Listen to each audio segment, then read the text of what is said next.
And this is the question you had a little bit of pre-knowledge of, and that is, what is your favorite business book and why? It's called False Economy, and it's written by Alan Beattie, who is a writer for the Financial Times of London, which is probably the world's best newspaper. So obviously, being a journalist, he's an excellent writer, and the book reads very well. But also, it teaches you about the economy and business within a very global economy.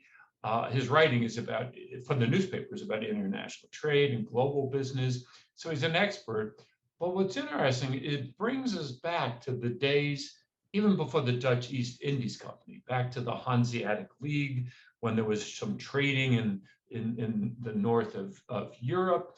And it really gives you the sweep of economics and globalization in a way I haven't seen other places. And he does it with such a light touch. It's kind of like, it's almost like historical fiction, like it's history, you'll learn from it, but it reads, it flows like fiction. Now, I'm going to give a second one, even though I wasn't allowed to. And one reason I didn't make it the first one is there's conflict of interest. Very good friend who's been kind enough to come to Emory and teach my course often, even though it was world famous and busy. And I want to make it clear, I met him through Goizueta's head of leadership development, Ken Keene. He's a friend of Ken Keene's. But Admiral James Stavridis was head of NATO. He's NBC's national security commentator. He's a great communicator. And he's written, I think, something like 13 books, but he wrote a book which I think is very good for the kind of people interested in Goizueta Business School, whether they're alumni or students or prospective students, staff and faculty. Because what he does is he surveys other leaders and asks them, what are your favorite books on leadership? And then, does some kind of grid and ranking, and then ranks like the top 50 and gives a little summary about the author and what makes them interesting, a summary about the book, and most importantly, takeaways for aspiring leaders, such as the people watching us right now.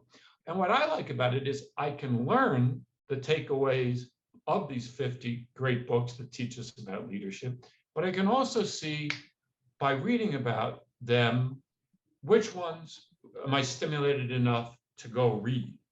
So number one is Killer Angels, about the strategy used at Gettysburg. And I not only read here that this consensus of leaders he talked to say Killer Angels is the best book on leadership, I've heard just from other people. So I was inspired to read it, and it's wonderful. So that is an example of how the book led me to other books that I think made me a better rounded leader. Now, if only Emory would give me anything to lead, but I do love teaching my class and mentoring my students and keeping in touch with alumni. Perfect.